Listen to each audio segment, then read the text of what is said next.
Hi, I'm Ethan Weiner from Real Traps, and this is my living room home theater. It's been a number of years since the last time I did a tour of this room. It was to show how to set up a home theater and how to place speakers and reflection panels. And this is going to be a slightly different theme. I'm interested in showing that you can have a state-of-the-art theater for not a whole lot of money. I've seen people spend literally $5,000, $10,000 per loudspeaker, or in this case, much, much more, and tens of thousands of dollars on gear and power conditioners and heavy wires and multi-thousand watt power amplifiers. And you don't need all that to have a really, really good home theater. There's a saying, you can have it good, cheap, or fast. Pick any two. The acoustic equivalent of that is you can have effective, affordable, or hidden, or attractive. Pick any two. But really, the point is that you can have a very, very good quality home theater without spending a whole lot of money. I happen to like the look of these panels. I have a recording studio background, so I'm used to seeing acoustic treatment. But it really doesn't bother me. I like the look, and I don't think it looks bad. I think it actually looks kind of cool. Not that I don't care about appearance. I put backlights behind some of the panels to add a nice ambiance with this variable transformer dimmer controlling the brightness. I also have transformer dimmers for the main ceiling lights. Unlike solid-state dimmers, variable transformers don't create buzzing interference with audio gear. But for people that don't want to see acoustic treatment, you can hide it behind false walls. You can put wall hangings and curtains. And there's many things you can do. People spend hundreds of thousands of dollars, and some of them are absolutely beautiful, as you can see in these photos. If you have the money for that and this is what you want, then that's fine. But most of us have normal budgets and normal living rooms. So I just want to highlight some of the features of this room, if you will. I'll also mention that this room is 25 feet front to back by 16 feet wide. The ceiling is 8 feet high at the front and rear, rising to 11 feet high in the center halfway back. This is all really modest gear. Even though I own the company, I still have more invested in acoustic treatment than in all of my other gear put together. These are Mackie HR624 loudspeakers. These have power amps in them. They're bi-amped, so there's a separate power amp for the woofer and a separate one for the tweeter, so that receiver doesn't have to also power all the speakers.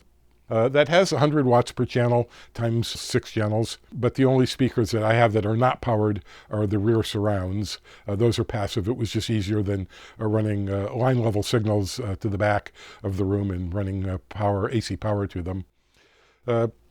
This receiver is a few years old. It's a Pioneer. I paid all of $150 for it at Costco, and it's excellent. It has very good specs. You could spend thousands of dollars on a more expensive receiver, and you might get some more features, and some people want more speakers. There are 6.1, 7.1, and other standards coming out, but I'm happy with a regular 5.1. But to complement these speakers, I have a killer SVS subwoofer in the corner. It's got twin 12s, and it's flat 3 dB down at 18 hertz, and it's very, very powerful, and it will shake the whole room, and that takes a lot of the load off the main speakers.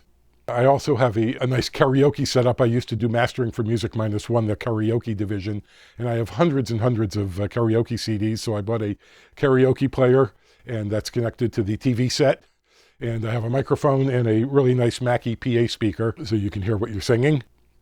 This TV is several years old. It's a 65-inch rear projection, old school TV.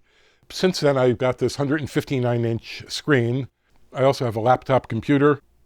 I have a music server on there that has all my favorite tunes that I can play through the system. And I also have mixed some music productions, done surround mixing in here.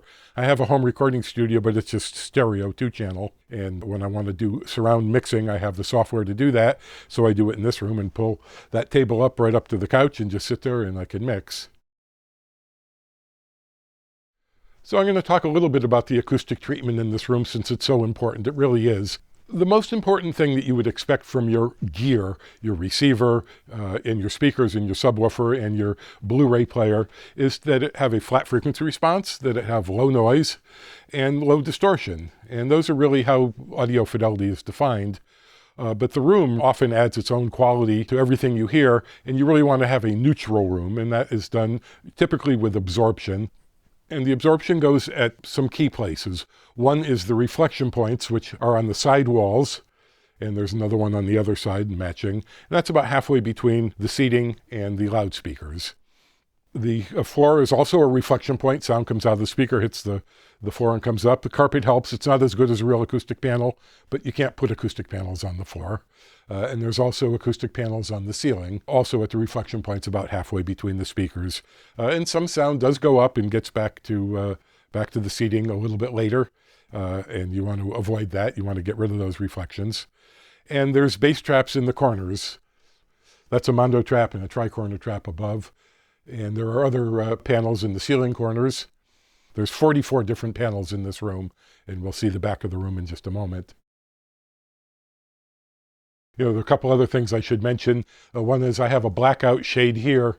During the day in the summer, sometimes light comes in through the kitchen, which is on the other side of the shade. So I bought this from one of those custom shade places. It was like $50, not even. And that pulls down and it makes it easy to make this room completely black. I also did blackouts behind the other window shades here. Again, only for watching during the summer. In the winter, it gets dark early, and usually we watch movies at night. Some of my home theater friends laugh at me because I have all these separate remotes. But I've had universal remotes, and I've seen some of the really fancy ones with lighted screens, and I don't want that.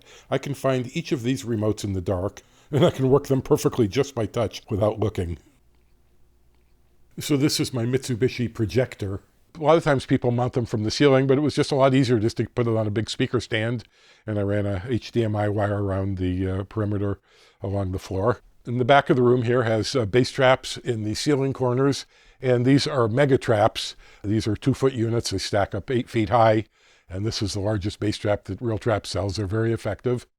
And the whole point of bass traps is not only to have a flat, low-frequency response, but also to get rid of ringing in the room. Ringing is the tendency for some bass notes to linger even after the sound has stopped coming out of the speaker. And on the walls here are diffusers. And this is sometimes a showroom when we have customers occasionally come by, and potential customers. So I have 2 different color diffusers here. The diffusers break up the reflections from the back wall, but without absorbing and making the room dead. Even though there are 44 panels in this room, the sound is absolutely not too dead. It's a neutral room. It's a very clear sounding room. One of the great things is you can be watching a really loud movie, an action scene, or listening to a music concert at realistic levels, and you can still easily talk to the person next to you on the couch because everything is so clear, and you can tell where everything is coming from all the speakers, left, right, center, surrounds. Everything is very well localized and extremely clear. Dialogue is absolutely clear. Over the years, I've had various absorbers on the couch. The ideal seating wouldn't even come up behind your head. A lot of home theater seats, they go up really high and they're leather and reflective, and that really puts very damaging reflections right behind your head.